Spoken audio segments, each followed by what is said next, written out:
আদালতের রায়ে প্রায় 26,000 জনের চাকরি চলে গিয়েছে, আর যে প্রশ্নটা উঠছে এই যে যোগ্য অযোগ্য নির্বিশেষে সবার চাকরিটা চলে গেল, কেন অযোগ্যদের বাছাই করা গেল না? যোগ্যদের চাকরিটা কেন তাদের হাতে রইল না? এই প্রশ্নটা উঠছে। আমাদের সঙ্গে রয়েছেন বিশিষ্ট অধ্যাপক এবং রাজনৈতিক বিশ্লেষক ঝন্টু বড়াইক, তার সঙ্গে কথা বলবো। যে প্রশ্নটা উঠছে যে এসএসসি যদি সঠিক সংখ্যাটা তথ্যটা দিয়ে দিতে পারত তাহলে আজকে এই পরিস্থিতি হতো না, যোগ্যদের হাতে চাকরিটা অন্তত থাকতো। কীভাবে দেখছেন, কি মনে করছেন যে এই তথ্যটা কিভাবে বার করা সম্ভব? দেখুন, আমি কিন্তু এসএসসির মাধ্যমে বিগত সরকারের সময় আমার চাকরি জীবনটা শুরু করি। নিতান্তই হাবাতে পরিবার চা বাগানের, আজকে এই উচ্চতায় উঠে এসেছি শুধুমাত্র সেই সময় চাকরিটা সৎভাবে বিনা পয়সায় পেয়েছিলাম বলে। এটা একটা আমার আবেগের দিক এসএসসি। দ্বিতীয়, আজকে শিক্ষক হিসেবে এত দূর এগিয়ে আসার পরে আজকে যখন আমার ছাত্ররা, বিশেষ করে এই প্যানেল 2016-তে আমার 16 জনের উপরে ছাত্রছাত্রীরা এফেক্টেড হয়েছে এবং আমার অনেক সহকর্মীর চাকরি গেছে। ফলে এই কতগুলো অ্যাঙ্গেলে কিন্তু পরোক্ষভাবে আমি এই রায়টার সাথে যুক্ত। আমি আপনাকে বলি, কথাটা হচ্ছে বাজার গরম করতে রাজ্যের শাসক দল, রাজ্যের মুখ্যমন্ত্রী একের পর এক লাস্ট 4 বছর ধরে বিভিন্ন অছিলায় 8 বছর ধরে বিভিন্ন কথা বাজারে বলে যাচ্ছে। এখন তো মুখ্যমন্ত্রী হাইকোর্টের অবজারভেশনটাকেই তুড়ি মেরে বেআইনি বলছেন। আমার প্রশ্ন হচ্ছে, এতে একটা বড় অংশের মানুষ বিভ্রান্ত হচ্ছে। আমি আপনাদের সবিনয়ে আপনাদের চ্যানেলের থেকে আমার সেই অগণিত যোগ্য ভাইয়েরা যারা 8 বছর চাকরি পেয়েছেন এবং যারা পাননি, রাস্তায় ধর্নায় বসে আছেন 23 লক্ষ মধ্যে বাকিরা, প্রত্যেককে বলছি একটা জিনিস পরিষ্কার জেনে রাখুন।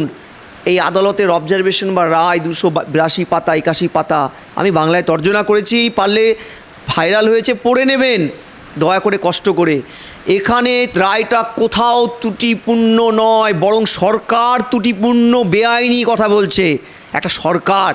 আমি কেন বলছি, এই রায়টা যখন সিঙ্গেল বেঞ্চে জাস্টিস গাঙ্গুলি দিলেন তখন তিনি 5,000 সামথিং লোককে আইডেন্টিফাই করলেন বেআইনি। তাদের ওএমআর শিট যেটুক সিবিআই তদন্তে উঠে আসলো যে ন্যাসা যে 3টে হার্ড ডিস্ক পাওয়া গেছে গুরগাঁওয়ে, সেখান থেকে যে কটা ডেটা পাওয়া গিয়েছিল ওএমআরের ডেটা, যেটা হচ্ছে স্ক্যান কপি, যেটা আইন মাফিক সেটা প্রমাণ্য ডকুমেন্টস হয় না, মূল কপি বা কার্বন কপিটা হয়, তারপরেও সেটাকে প্রমাণ্য ডকুমেন্টস ধরে নিয়েই সিবিআই তদন্ত করে দেখেছিল যে মূল 23 লক্ষ ক্যান্ডিডেটের মধ্যে মাত্র 30% মানে যারা কোয়ালিফাই করেছে তার 30% মাত্র ডেটা তারা পেয়েছিল। সেটার ভিত্তিতে তো আমরা দেখেছিলাম কি ভয়ানক চিত্র, শূন্য পাওয়া ক্যান্ডিডেট 53 পেয়ে গেছে, র্যাঙ্ক জাম্পিং হয়েছে। যার ভ্যাকেন্সি সরকার দেখাচ্ছে 24,640, অ্যাপয়েন্টমেন্ট ইস্যু হয়ে গেছে 25,753 জনের। এত ইরেগুলারিটিস পাওয়ার পরে যখন তিনি চাকরি বাতিল করলেন তখন এই সরকার সেটাকে চ্যালেঞ্জ করে প্রথমে ডিভিশন বেঞ্চে, তারপরে সুপ্রিম কোর্টে গেছে। ট্যাক্স পেয়ার, আমাদের কষ্টের ট্যাক্সের টাকায়, তখন কিন্তু এই সরকারের ন্যূনতম যদি সততা থাকতো যে ভুল হয়েছে, আজকে মুখ্যমন্ত্রী বলছে ভুল হয়েছে, আমার সব দেখার সম্ভাবনা আমি দেখি না। যে রাজ্যের একটি পুলিশ 1 কাপ চা কোথার থেকে খায়, কী চা খায়, কতটা তার ভুঁড়ি হয়েছে সেটা রাজ্যের মুখ্যমন্ত্রী জানেন। তিনি প্রকাশ্যে জনসভায় বলেন, যিনি প্রকাশ্যে বলেন এ রাজ্যে কোথায় কি হয় আমি গুন্ডা কন্ট্রোল করি, এ রাজ্যের একটা পাতা নড়ল মুখ্যমন্ত্রী খবর রাখেন। সে রাজ্যে এত বড় স্ক্যাম উনি জানেন না? ওনার লেট 40 জনের ক্যাবিনেটে, উনি যেই ক্যাবিনেটের সংবিধান তাকে মাথায় বসিয়েছেন, রুদ্ধদ্বার বৈঠক করে 5 মে 2022 সালে সুপার নিউমেরিক পোস্ট যখন তিনি ক্রিয়েট করলেন, তারপরেও তিনি জানেন না? আমি বলছি যে তারপরেও যখন মাননীয় সুপ্রিম কোর্টের নির্দেশে ডিভিশন বেঞ্চের স্পেশাল বেঞ্চ যখন এসএসসিকে প্রশ্ন করলো আপনার বাকি ডকুমেন্টসগুলো কোথায়, এসএসসি কী বলেছিল মনে আছে?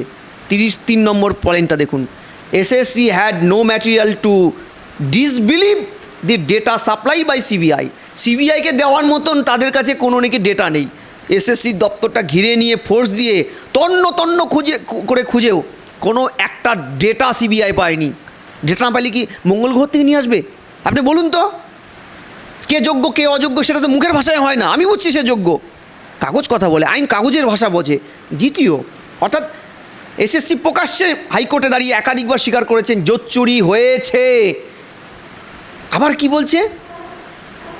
বলছে আবার এই এসএসসি 214 নম্বর পয়েন্টে বলছে দুর্নীতি হয়েছে ইন অ্যাডভার্টেন্টলি অ্যান্ড বাই মিস্টেক দুর্নীতিটা হয়েছে। বুঝুন কত রসিকতা। আবার কি বলছে 242 নম্বর পয়েন্টটা ভালো করে লক্ষ্য করুন, হাইকোর্ট যেটা অবজারভেশনে লিখেছে, in course of hearing SSC did not discount the fact that possibilities of further irregularities exist. অর্থাৎ এসএসসির যে ডিস্কগুলো পাওয়া গেছে, সিবিআই উদ্ধার করেছে, তাতে যে ভয়ানক চিত্রটা আমরা ওএমআরের দেখলাম, নাম লিখতে পারেনি তার চাকরি হয়ে গেছে, র্যাঙ্ক জাম্প করে চাকরি হয়েছে, তারপরেও এসএসসিকে যখন জিজ্ঞাসা করা হলো এরাই কি দুর্নীতিগ্রস্ত, বাকিরা যোগ্য, এসএসসি বলছে বাকিদের সাথে কি হয়েছে সেটারও দায়িত্ব আমি নিতে পারছি না, ওটাও ইরেগুলারিটিস হতে পারে। অর্থাৎ আজকে যারা গলা ফাটাচ্ছে যোগ্য অযোগ্য, তাদের নিজস্ব সরকার পোষিত সংস্থাই তো বলছে বাকি অংশটা, রেস্ট অফ দ্য ক্যান্ডিডেট যারা 8 বছর ধরে চাকরি করছে তাদের অনেকেই যোগ্য, আমি স্বীকার করে নিচ্ছি, কিন্তু আমার স্বীকার করা তো কিছু আসে যায় না, ডকুমেন্টস। এসএসসি আপনাদের সপক্ষে কোনো যুক্তি দেখায়নি, একাধিকবার বলার পরেও রাজ্য সরকার এসএসসি বোর্ড যারা এই বোর্ড রেকমেন্ডের ভিত্তিতে অ্যাপয়েন্টমেন্ট ইস্যু করে তাদের কাছেও সিঙ্গেল কপি তারা সাবমিট করেনি, তারা একবারও হলফনামায় বলেনি এতজন অযোগ্য এদেরকে বাদ দিচ্ছি, দিয়ে বাকিদের এইটা হচ্ছে যোগ্য। এই যে এতজনের চাকরি চলে গেল, সেখানে এক কথায় বলতে গেলে মূল দায়ী এই রাজ্য সরকার। একদম আপনাকে বলছি যে বার করে এই সিরিয়াস যে ক্রাইমটা হয়েছে, দেখুন কোর্টের অবজারভেশন, 3টে পার্টি এটার জন্য দায়ী।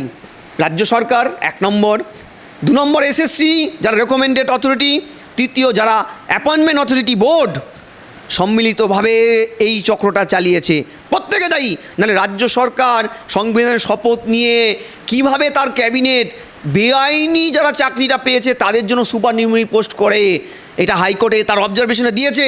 দেখুন কি বলছে 265 নম্বর প্যারাতে পয়েন্টে, state government therefore has accepted that there was widespread illegalities in the selection process and that the number of persons who received appointments illegally could not be determined with exactitude। অর্থাৎ স্টেট গভর্নমেন্ট বলছে করতে আমরা isolate করতে পারছি না, অনেক illegalities হয়েছে, ভয়ানক ইলিগালিটিস হয়েছে। আরেক জায়গায় কোর্ট বিস্ময় প্রকাশ করে বলছেন এর ভিত্তিতে যে in other words state has resolve to expend tax payers money to accord sanction to the employment secured dishonestly. Such course of action of the state violates Article 14 and 16 which enjoins upon the state of the obligations the grant appointments in the conformity with such provision and never otherwise।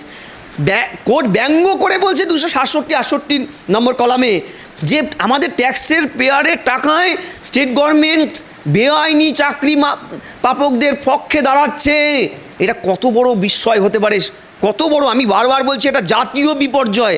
ভারতবর্ষে কেন পৃথিবীর ইতিহাসে কোনো দিন এরকম হয়নি। আমি আবার পরিষ্কার বলছি, দেখুন প্রত্যেকটা মুহূর্তে 267 পয়েন্টে পরিষ্কার কোর্ট বলছে রাজ্য সরকার দুর্নীতিগ্রস্তদের আড়াল করতে কন্টিনিউয়াস চেষ্টা চালিয়ে যাচ্ছে। চেষ্টার তারা কাপড় রাখেনি, একটার পর একটা। সুরির সাক্ষী মাতালের ভূমিকায় রাজ্য মন্ত্রিসভা নিয়েছে। তার ফলে আমি বারবার আপনাদের চ্যানেলে বা একাধিক চ্যানেলে প্রত্যেকটা লড়ে বলেছি যে যেদিন হাইকোর্টে দাঁড়িয়ে এ রাজ্যের শিক্ষার মুখ্য সচিব মনীষ জৈনকে প্রশ্ন করা হয়েছিল সুপারনিউমারি পোস্ট কেন তৈরি করলেন বেআইনিদের চাকরি বাঁচানোর জন্য, তিনি বলেছিলেন উপযুক্ত স্তর থেকে রেকমেন্ডেশন এসছে।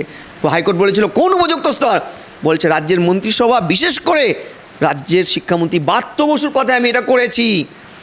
164 2 উপধারায় এইটা যৌথ রেসপন্সিবিলিটি রাজ্যের মুখ্যমন্ত্রী এবং তার ক্যাবিনেটের। সিবিআইও কিন্তু তার হলফনামায় যেটা দিয়েছে, হাইকোর্ট সেই অবজারভেশনে বলেছে সিবিআইকে খোলা ছাড় দিয়েছে, আপনি যে কোনো প্রকার ইন্টারোগেশন করতে পারবেন, যে কোনো প্রকার যাকে রাখতে পারবেন, আপনার খুশি সেটা, কারণ সংবিধান এটা বলেছে, সংবিধান লেখা আছে এটা ভাবুন তাহলে। এই যে সুপার নিউমারিক পোস্ট কারা করতে চেয়েছিল, এই যে সুপার নিউমারিক পোস্ট নিয়েও তদন্ত ভার পেয়েছে সিবিআই, তাহলে সিবিআই ব্রাত্য বসুকেও ডাকতে পারেন? একদম, আমি তো মনে করি আজকালের মধ্যে আমার যদি ঠিক হয় আইনের মোতাবেক সিবিআই কালকেও লম্বা একটা আলোচনা করেছে আমাদের কাছে, আমরা সবাই জানি, খবর আছে।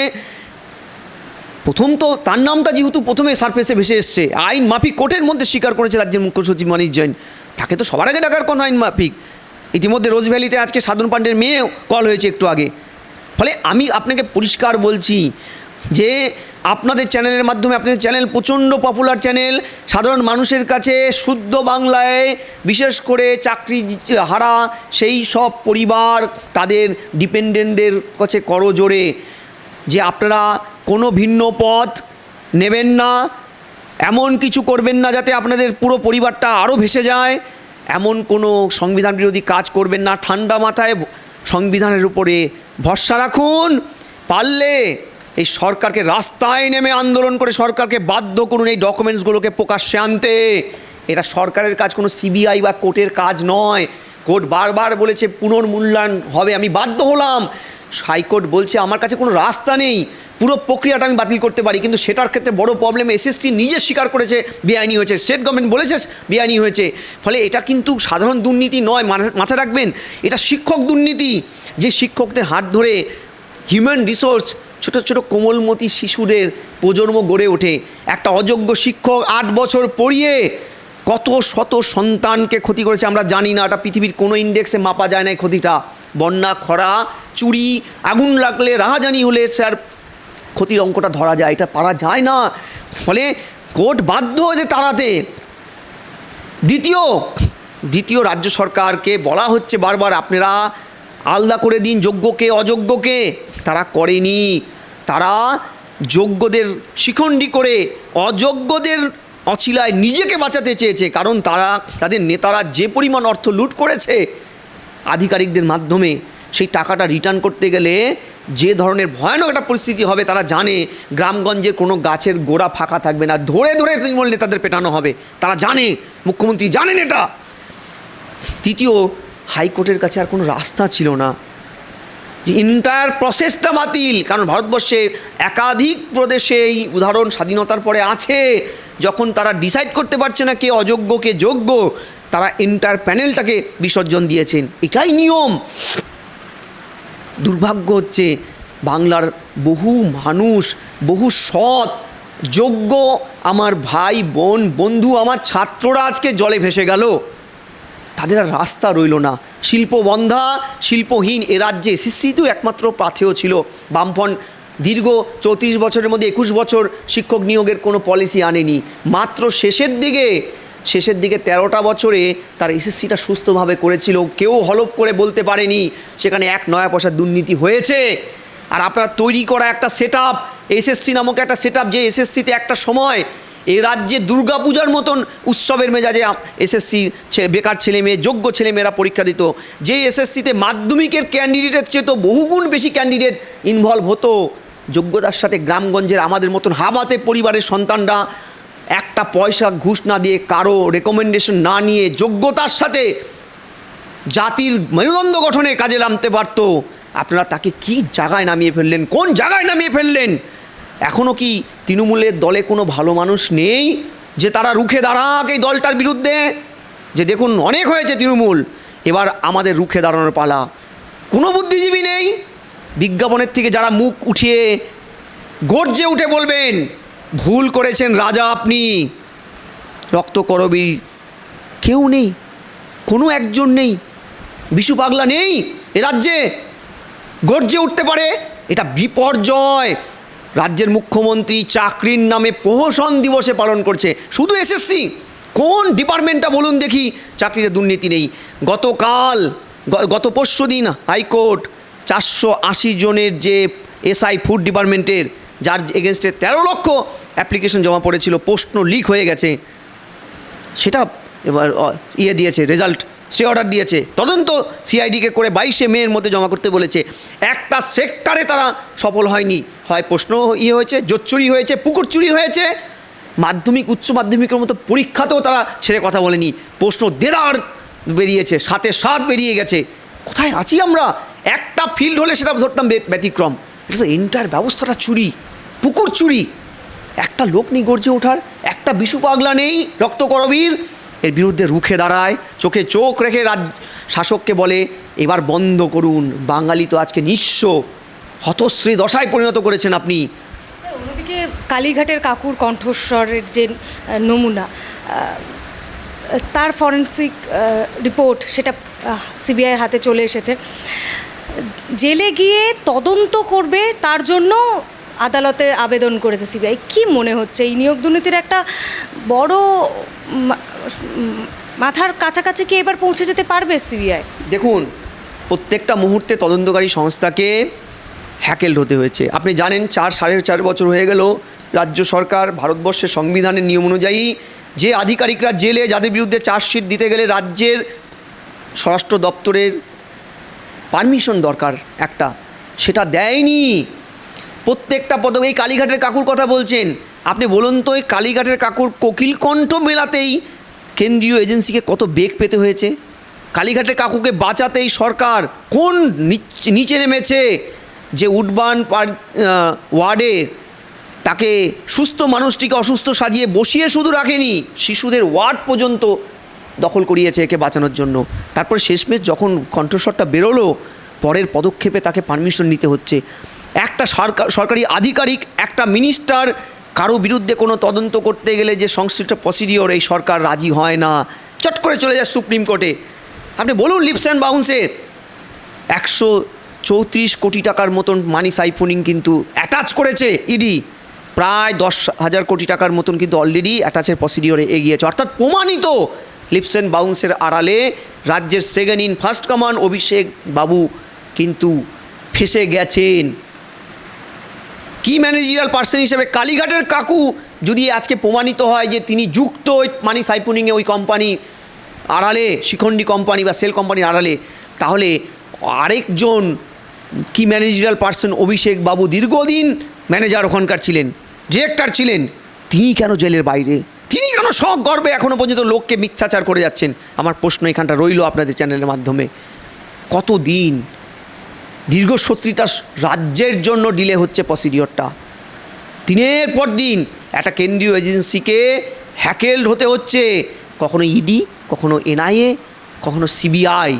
মুখ্যমন্ত্রী তার পরিষদকে বাঁচাতে সংবিধানের মান মর্যাদা সীমাকে লঙ্ঘন করে গিয়ে ধর্নায় বসছেন। এর চাইতে নিচে কি ভারতবর্ষের আর একটা রাজ্যে কোথাও হয়েছে? একটা রাজ্যের মুখ্যমন্ত্রী স্বাধীনতার পরে মাত্র 100 কোটি টাকা লিকুয়ার স্ক্যামে, আমি মাত্র বলছি টাকাই স্ক্যামই, তিনি জেলের ভেতরে।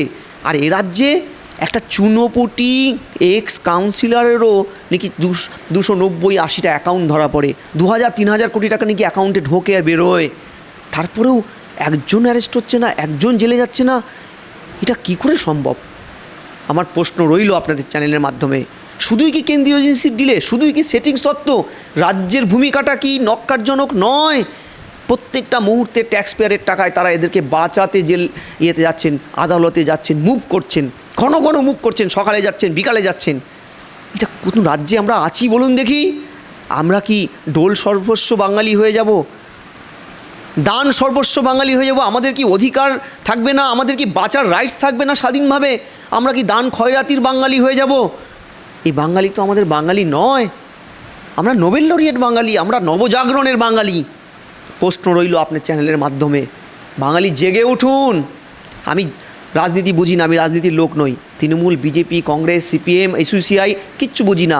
আমি বুঝি যে এটা যে দলই হোক না কেন, বাঙালি স্বতন্ত্রতা নিয়ে বাঁচুক, বাঙালি রুখে দাঁড়াক, জাতি ধর্ম বর্ণ নির্বিশেষে। এই চাকরি চুরিতে হিন্দু, মুসলমান, খ্রিস্টান, জৈন, ঈসাই প্রত্যেকে ক্ষতিগ্রস্ত।